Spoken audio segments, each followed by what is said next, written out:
Powered by the Montana Television Network. This is the 5:30 News on Q2, Montana's news leader. Good evening, everyone. Thanks for joining us on your Friday. I'm Jeanelle Slade. Well, two separate shootings, two deaths across Yellowstone County within 3 hours this morning. And tonight, two suspects are in custody. Billings police investigating an overnight murder of a man on 19th Street West as Yellowstone County Sheriff's detectives are on scene in Ballantyne to figure out why a woman was shot and killed just a few hours later. Well, those stories in just a moment. But first, a Billings man convicted of murdering his girlfriend, whose body has never been found, learned his sentence today. In March, a jury found Gregory Green guilty for killing Laura Johnson. Q2's David J. is standing by now in the newsroom with details. David. Jeanelle, Judge Jessica Fair ordered that Gregory Green be imprisoned for 100 years in the Montana State Prison. Members of the county attorney's office, lawyers, and the 54-year-old Green were among those in Yellowstone County District Court this morning. Laura Johnson's family read statements by video. After an 8-day trial in March, the jury deliberated 2 hours before finding Green guilty of deliberate homicide. Prosecutors did not have a body or a murder weapon. They relied on a neighbor's surveillance video that they said showed Green hauling what appeared to be a body into a truck outside the home he shared with Johnson. Green's attorneys called the video evidence circumstantial. 47-year-old Laura Johnson went missing in September of 2018. Family members said she had moved to Billings from the state of Washington to live with Green. Green was arrested in Henderson, Nevada in April of 2019, and for now, he is in the Yellowstone County Detention Facility. Jeanelle? All right, David J., thank you so much. Well, tonight, local authorities are trying to get to the bottom of two early morning murders. We begin with the latest in Ballantyne. Late this afternoon, 37-year-old Stephen Phillips was booked into jail for the death of a woman at the Arrow Creek Trailer Court this morning. Sheriff Mike Linder says deputies responded to a trailer at 2134 West Arrow Creek about 6 a.m. to find the victim. Deputies found Phillips walking east on I Road about 2.5 hours after the shooting. Linder says Phillips lives in the same trailer court but has a different home. Now, Phillips is booked on charges of probation violation and deliberate homicide. The name of the victim or other details have not yet been released. And a 33-year-old Billings man was shot and killed, and a suspect is behind bars after an incident in central Billings just a few hours earlier. Now, it happened around 3 a.m. at a home at 429 19th Street West. Police say the victim, whose name has not been released, was taken to the hospital where he later died. 62-year-old Robert Knight was booked into the Yellowstone County Jail this morning and faces a charge of deliberate homicide. No further details are being released, and of course, we will bring you more details as they become available. Well, tonight we know more about 4 new positive COVID-19 tests out of Bighorn County yesterday. State officials say 2 of the cases involved girls between the ages of 10 and 19. A boy in the same age range is also included, and the 4th case involves a man in his 30s. County health authorities tell us there are now 5 active cases in Bighorn County, and there are 3 more tests pending tonight. Well, the new cases jumped the state total to 466 and also increased the number of active cases from 15 reported on Thursday to 19. And now to Wyoming for the latest COVID-19 cases. The Cowboy State adds 12 more to the list, bringing the total to 541. 21 counties have been hit, but Fremont, Laramie, and Teton remain at the top for the most cases. The death count in Wyoming still stands at 7. Well, as many as 8,000 jobs have been lost in North Dakota's oil patch as a result of the current economic downturn. In his monthly report, North Dakota Department of Mineral Resources Director Lynn Helms says another 1,000 to 2,000 jobs in the Bakken are at risk as the worldwide demand for oil plummets due to this pandemic. North Dakota's March oil production also saw a decline. In March, North Dakota produced just over 1.4 million barrels per day, a drop of more than 23,000 barrels per day from February. Lower crude oil prices are also cutting into North Dakota's count of active oil rigs and crews. Now, only 12 oil rigs are active in the Bakken today compared to 35 last month. The number of active completion crews fell from 25 to 1 since March. Today, North Dakota light crude was selling at $6.75 a barrel. As recent as February, North Dakota oil was selling for $37.21 a barrel. And AAA says Memorial Day weekend could set a record low for the number of Americans traveling. So low that for the first time in 20 years, the travel icon will not issue its Memorial Day forecast. But amidst the gloom, there's some good news on the travel front. Q2's Jay Cohn joins us now with the details. Tired of being cooped up inside? You're not alone in this new COVID-19 world.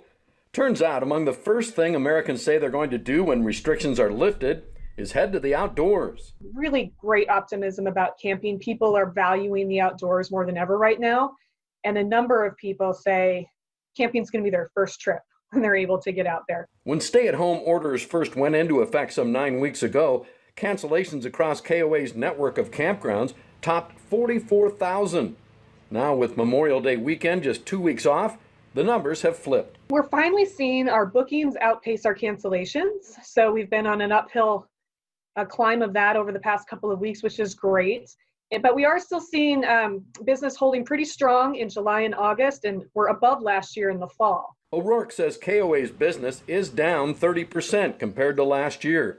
But the new survey detailing people's post-coronavirus attitudes shows reason for optimism. We asked leisure travelers, so campers and non-campers, to rank different forms of travel, and camping ranked at the top of that list for those people in terms of safety.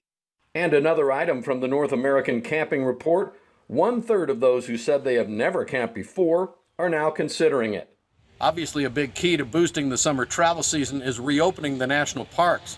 Plus, O'Rourke says KOA is working with as many as 10 states where leisure camping is still not allowed. In Billings, I'm Jay Cohn reporting for MTN News.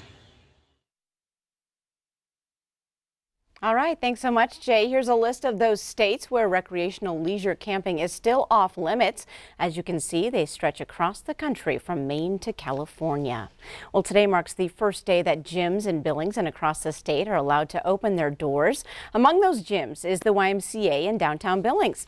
Billings YMCA CEO Kim Kaiser tells Q2 that the doors opened at 5 a.m. and more than 20 people were already standing outside to get in.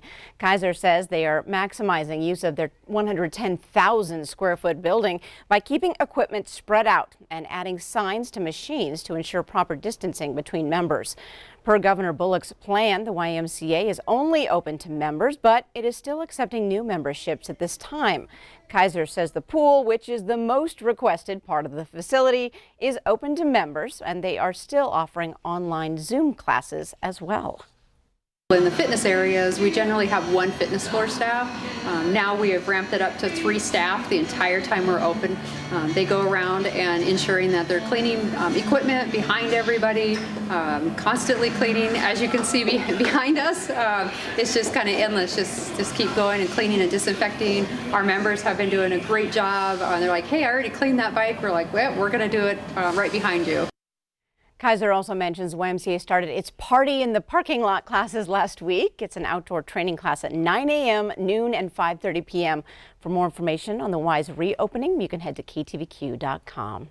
Well, less than 1 week into our voting, Montana's all-male primary election, and it looks like at least 1/5 of the ballots are already in. Maybe more. 64,000 ballots have been returned to county election offices across the state. The Montana Secretary of State says that's out of 600,000 ballots that were mailed to registered voters last Friday. In recent statewide primary elections, the total turnout has been just under 300,000 votes cast. If that's the standard for this election, more than 1/5 of the likely votes have been cast in the first 4 days. Here in Yellowstone County, the elections office has received almost 14,000 ballots out of 86,000 that went out. Administrator Brett Rutherford says that number is typical for 3 weeks before the election. And election officials say you should mail your ballot by May 26th to ensure it arrives on time. Well, a bill to reauthorize government surveillance rules for both foreign and domestic intelligence investigations passes the U.S. Senate, and both of Montana's senators say the bill should have more privacy protections for U.S. citizens. The bill passed the Senate Thursday 80-17 and now heads back to the House for further action. Republican Steve Daines voted for the measure, but Democrat John Tester was one of the 17 noes. Now, Tester's office says he opposed it because it continues to allow unreasonable searches of Americans' records without a warrant. And while Daines voted yes on the final bill, he co-sponsored an amendment to prohibit the government from looking at citizens' internet activity unless it gets a court-approved warrant. Now, that amendment, also supported by Tester, fell one vote short of the needed 60-vote majority on Wednesday. In comments on the Senate floor, Daines said requiring a warrant before searching citizens' internet activity does not prevent spying on potential terrorists. Montanans sent me to Congress to get government off their backs.